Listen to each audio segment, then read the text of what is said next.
Bonjour ma famille dans le Seigneur, que le nom de Jésus-Christ soit glorifié une fois de plus en ce 17 juillet 2021. Je rends grâce au Seigneur parce qu'il nous a permis de nous réveiller ce matin. Jésus-Christ est Dieu, Jésus-Christ est bon. Si tu es vivant ce matin, dis merci à l'Éternel. Émerveillé dans ta présence, émerveillé pour tes bontés, il n'y a personne comme toi, Jésus. Personne n'est comme toi sur toute la terre. Il n'y a personne comme toi, Jésus. Personne n'est comme toi. Tu fais de grandes choses, tes œuvres sont glorieuses. Toi, le Dieu fidèle, puissant est ton nom. Jésus-Christ est puissant.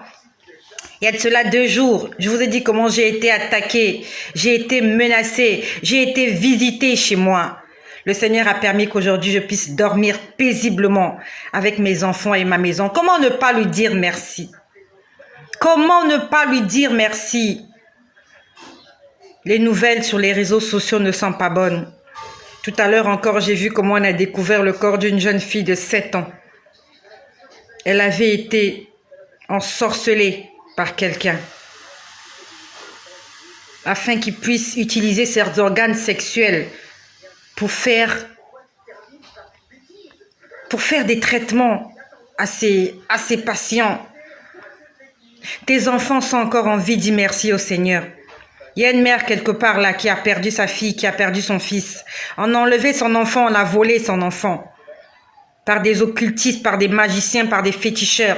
Ils veulent retirer les organes sexuels des enfants. Ils veulent retirer les organes internes des enfants pour fabriquer des fétiches, des médicaments, pour ensorceler les gens. Ça peut arriver aussi à toi. Ça peut aussi arriver à tes enfants. Quand j'ai entendu ça, quand j'ai vu ça, j'ai dit Seigneur, merci. Tu m'as donné des enfants qui sont encore en vie, en bonne santé. Je dis merci à Jésus-Christ. Merci à Jésus-Christ. Cette nuit, le Seigneur m'a parlé d'une jeune femme. J'aimerais envoyer un message à une jeune femme. Je ne sais pas si cette jeune femme-là, c'est toi. Ou peut-être que tu connais cette jeune femme-là. Le Seigneur m'a montré une jeune femme qui fait du commerce. Elle est commerçante.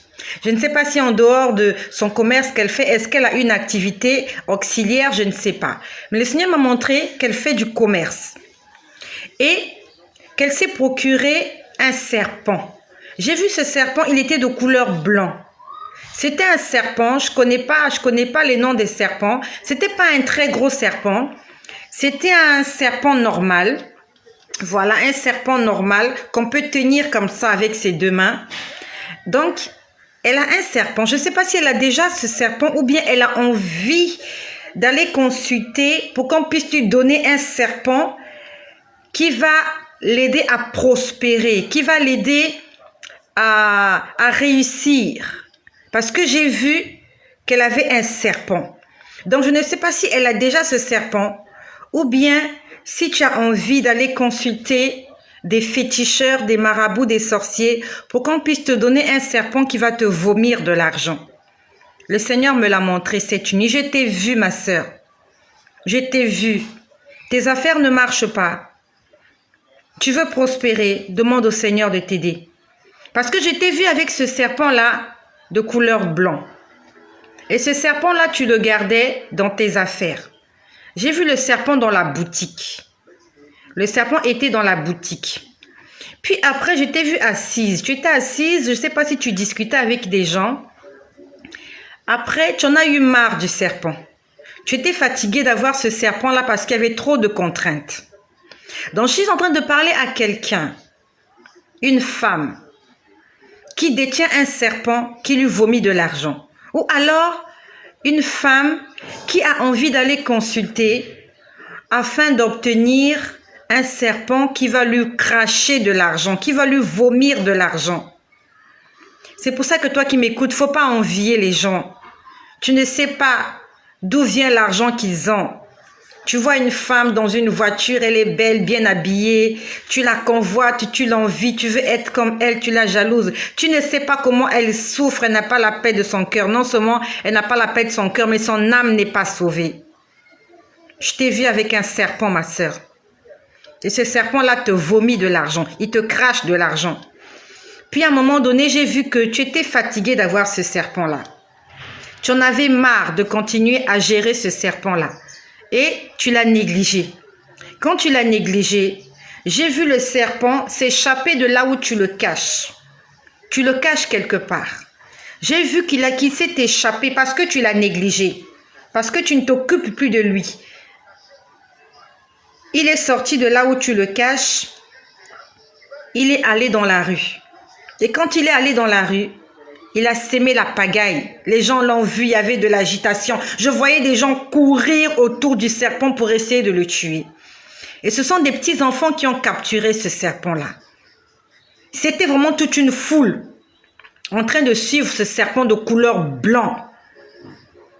Et ce sont des enfants qui ont capturé le serpent. Ils ont capturé le serpent, ils ont mis le serpent, ils l'ont enroulé sur un bout de bois. Et ils croyaient que le serpent était mort. Ils étaient en train de jouer avec le serpent. Mais vraiment, on a massacré le serpent. Parce que je pouvais voir qu'il y avait des coups de machette. Le serpent avait été massacré. Et les enfants croyaient que le serpent était mort. Mais le serpent n'était pas mort. Le serpent était toujours en vie. Pourquoi le serpent était en vie? C'est parce que ce serpent-là, ce n'est pas un vrai serpent. C'est un esprit. C'est un esprit démoniaque qu'on t'a donné, mais on te l'a donné sous forme de serpent. Parce que si cet esprit démoniaque garde sa forme, tu vas être effrayé et tu ne pourras pas t'en occuper, tu ne pourras pas le garder dans tes affaires. Donc, ils l'ont transformé en serpent. Mais le problème qu'il y a, c'est que lorsque les gens ont découvert le serpent et l'ont tué, toi, tu es morte. Parce que ta vie était liée à celle du serpent. Tu as signé un pacte. Le problème, c'est que là où tu vas aller chercher ce fétiche, ou là où tu allais prendre ce fétiche-là, ils t'ont pas dit la vérité. Ils t'ont juste dit, occupe-toi du serpent. Et fais en sorte que personne ne puisse le voir, ainsi de suite. Mais ils t'ont pas dit que le jour où le serpent mourra, toi aussi tu vas mourir. Ta vie est liée à celle de ce serpent. Ça veut dire que là où tu l'as caché, si la maison prend feu, toi aussi, là où tu te trouves, tu vas mourir. Tu vas être carbonisé. Parce que je te voyais assise, tu avais maintenant un coffre. C'était un petit coffre. Je suis en train de parler à une femme. Je suis en train de parler à une femme. Le Seigneur me demande de te parler parce qu'il ne veut pas te perdre. Tu as la recherche de l'argent, tu as la recherche de la prospérité, tu as la recherche de la richesse. Nous sommes nombreux, nous avons besoin d'argent. Même moi, j'ai besoin d'argent. Mais tu es allé toucher à l'intouchable. On va te donner un serpent. Je ne sais pas si on te l'a déjà donné ou ça tourne dans ta tête d'aller consulter quelqu'un pour que tes affaires marchent. Mais je suis en train de te dire ce que le Seigneur me demande de te dire. Il me l'a montré cette nuit. Ce serpent qu'on va te donner, il va te cracher de l'argent. Il va te faire du bien. Mais à un moment donné, tu vas te fatiguer. Parce qu'il y aura trop de contraintes. Il y aura trop d'exigences. Et je te voyais avec un autre coffre. C'est comme si tu allais chercher un autre fétiche. Tu avais un coffre là posé sur tes cuisses et tu étais en train de dire, le serpent, j'ai plus besoin de lui. Et comme le serpent, tu l'avais négligé, le serpent est sorti de là où tu l'avais caché. Il s'est retrouvé dans la rue. Lorsqu'il s'est retrouvé dans la rue, on l'a tué. Ce sont des enfants qui l'ont tué. Je voyais les gens de quartier accourir, dire serpent, serpent, serpent. Ils ont tué le serpent. Le serpent n'est pas mort seul. Le serpent, là, c'est ta vie.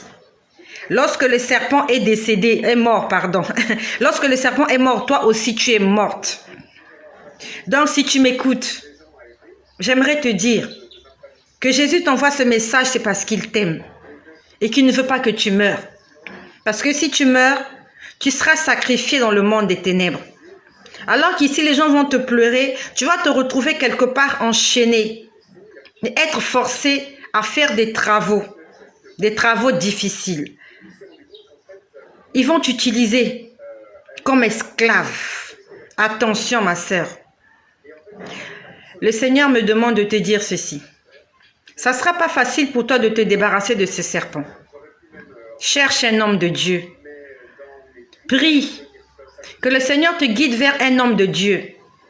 En fait, tu ne peux plus te débarrasser de ce serpent-là. C'est un pacte que tu as signé, c'est fini. Tu vas chercher un homme de Dieu. Tu vas lui parler de ton problème. La gloire que tu vas vivre, c'est une gloire éphémère. Il va te donner de l'argent pendant un moment seulement. Après, tu vas te fatiguer. Tu sais que là où tu es, tu ne peux même pas voyager. Tu as de l'argent, mais tu es obligé de rester sur place. Parce que si tu voyages, qui va s'occuper du serpent?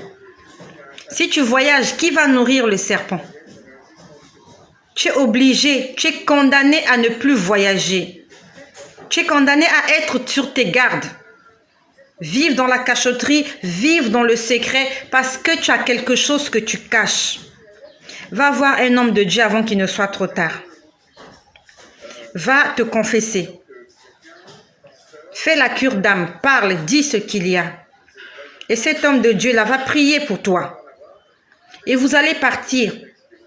Tu vas récupérer le serpent. C'est à un homme de Dieu de détruire ce serpent-là. Si toi tu tues le serpent, tu vas mourir. Il faut une personne ointe de Dieu. Mais attention, demande au Seigneur de te guider vers un vrai homme de Dieu. Parce que les vrais hommes de Dieu, il n'y en a pas beaucoup. Il n'y en a pas beaucoup. Regardez la situation dans laquelle nous nous mettons. Nous allons nous-mêmes chercher les problèmes chez les féticheurs, chez les marabouts. Et après, quand on cherche un véritable homme de Dieu, il n'y en a pas. Tu vas aller consulter un pasteur qui traite avec le diable. Tu n'aboutiras à rien. Le Seigneur est en train d'envoyer un message à une femme et peut-être à un homme. Tu fais le commerce. Tu as un serpent qui te vomit de l'argent. Ou bien, tu as envie d'aller consulter pour qu'on te donne un serpent. Je l'ai vu cette nuit. Mais je te dis que ta vie est liée à ce serpent. Ta vie est liée à ce serpent. Le jour où ce serpent-là sera découvert, les gens vont le tuer, toi tu vas mourir. Si quelque chose arrive à ce serpent, toi tu vas mourir. Attention, ne blague pas avec sa vie. La Bible nous dit, à quoi sert-il à un homme de gagner le monde entier s'il perd son âme? Peut-être que le Seigneur voulait que tu vives 100 ans sur la terre. Voilà comment tu allais contracter des alliances avec des féticheurs, avec des marabouts. Tu n'as même pas 50 ans, tu vas mourir. Tu n'as même pas 40 ans, tu vas mourir parce que tu as voulu aller trop vite. Attention, j'ai vu ton serpent, il est de couleur blanc. Attention, ma sœur. Peut-être que tu es concerné par ce message, peut-être qu'il s'agit de toi. Tu auras peut-être honte de me contacter, peut-être que tu auras honte. Mais tu peux créer un autre compte Facebook où tu vas cacher ton image. Contacte-moi. Ou alors, si tu ne me fais pas confiance, va déjà dans ta maison, va te confesser. Et demande au Seigneur de te guider vers un homme de Dieu afin qu'il puisse te débarrasser de ce serpent-là. Ta vie n'est plus longue. Tu as écourté ta vie par toi-même. Tu l'as raccourci. Parce que j'ai vu que ce serpent-là, tu vas te fatiguer, tu vas te lasser de lui. Et il va sortir de là où tu l'as caché. Il va aller dans la rue. Et les gens du quartier vont le tuer. Et quand les gens du quartier vont le tuer, toi aussi tu vas mourir. Tout l'argent qui t'a craché, tout l'argent qui t'a vomi, ça va rester. Tous les biens que tu t'es achetés avec cet argent, tout va rester. Tu n'amèneras ça nulle part. Ton corps repartira à la poussière et ton âme sera emprisonnée dans le séjour des morts, dans ce lieu de tourment. Le Seigneur a averti quelqu'un aujourd'hui. Le Seigneur t'avertit parce qu'il t'aime. Envoie ce message à quelqu'un qui a besoin de l'entendre. Marchons dans la vérité. Confessons-nous. Repentons-nous de nos péchés. Et produisons du fruit digne de la repentance. Que la gloire, que l'honneur, que la puissance et l'excellence reviennent au roi des rois, au Seigneur des seigneurs, au prince de la paix, au Dieu de justice, Jésus-Christ de Nazareth.